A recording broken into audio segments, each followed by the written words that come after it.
क्या local casing pipe से borewell में समस्या हो रही है? तो अपग्रेड कीजिए न्यूट्रॉन केसिंग पाइप। एक्स्ट्रा मजबूती, लंबे समय तक सुरक्षा के साथ। न्यूट्रॉन पाइप, बोरवेल की असली मजबूती। न्यूट्रॉन पाइप है जहां, खुशहाली है वहां।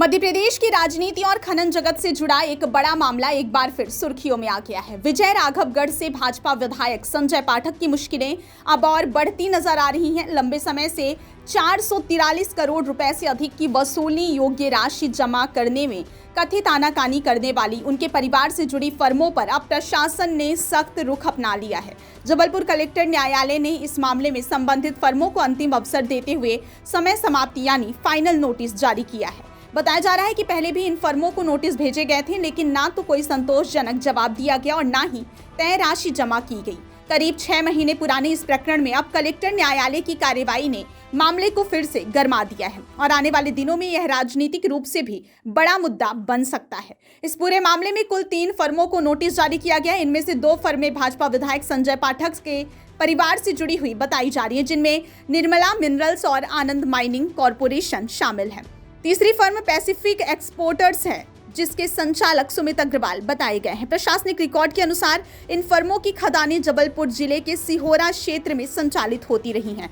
पैसिफिक एक्सपोर्टर्स की खदान ग्राम रीठी में स्थित है, जबकि विधायक पाठक के परिवार से जुड़ी दोनों फर्में सिहोरा के प्रतापपुर, टिकरिया और दुबियारा क्षेत्रों में खनन कार्य करती रही हैं। अब इन्हीं खदानों में कथित अतिरिक्त उत्खनन को लेकर बड़ी वसूली की कार्रवाई की जा रही है। खनिज विभाग की जांच में जो तथ्य सामने आए हैं वे बेहद गंभीर माने जा रहे हैं। जांच के अनुसार इन तीनों फर्मों ने स्वीकृत सीमा से कहीं अधिक आयरन ओर का खनन किया है। रिपोर्ट में बताया गया है कि कुल मिलाकर 84,57,640 टन अतिरिक्त आयरन ओर निकाला गया है। इस अतिरिक्त खनन को अवैध मानते हुए विभाग ने इसकी वसूली योग्य राशि 443 करोड़ 4,86,000 रुपए निर्धारित की है।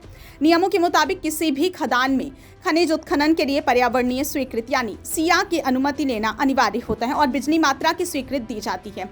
उससे अधिक खनन करना स्पष्ट रूप से गैर कानूनी माना जाता है। ऐसे में यदि जांच रिपोर्ट सही पाई जाती है तो यह मामला सिर्फ राजस्व वसूली तक सीमित नहीं रहेगा, बल्कि पर्यावरणीय और कानूनी उल्लंघन के गंभीर दायरे में भी आएगा। फर्मवार आंकड़ों पर नजर डालें तो सबसे अधिक वसूली योग्य राशि आनंद माइनिंग कॉरपोरेशन पर निर्धारित की गई है। इस फर्म पर 55,56,167 टन अतिरिक्त खनन का आरोप है, जिसके एवज में 232 करोड़ 51,36,190 रुपए की वसूली प्रस्तावित है। दूसरी फर्म निर्मला मिनरल्स पर 18,11,616 टन अतिरिक्त खनन का आरोप है, जिसके लिए 126 करोड़ 79,55,700 रुपए की वसूली तय की गई है। वहीं पैसिफिक एक्सपोर्टर्स पर 10,89,860 टन अतिरिक्त उत्खनन का आरोप है और इस फर्म से 81 करोड़ 73,95,000 रुपए की वसूली की जानी है। इन तीनों राशियों को मिलाकर कुल राशि योग्य रकम 443 करोड़ 4,86,000 रुपए बनती है, जो इस पूरे प्रकरण को मध्य प्रदेश के चर्चित खनन मामलों में शामिल करती। इस मामले का एक अहम पहलू यह भी है कि स्थानीय स्तर पर यह कथित अनियमितता लंबे समय तक पकड़ में नहीं आ सकी।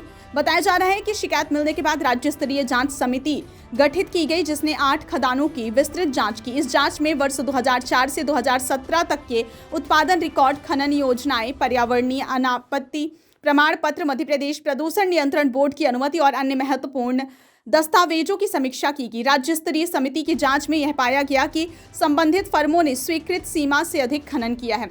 उसके बाद खनिज विभाग की जांच टीम ने स्थलीय निरीक्षण और दस्तावेजी परीक्षण के आधार पर प्रतिवेदन तैयार कर जबलपुर कलेक्टर न्यायालय में प्रस्तुत किया। सूत्रों के मुताबिक कलेक्टर न्यायालय ने सभी पक्षकारों को सुनवाई का अवसर भी दिया था ताकि वे अपना पक्ष रख सके, लेकिन अब तक ना तो राशि जमा की गई है और ना ही ऐसा कोई जवाब सामने आया है जिससे प्रशासन संतुष्ट हो सके। यही वजह है कि अब इन फर्मों को अंतिम नोटिस जारी किया गया है।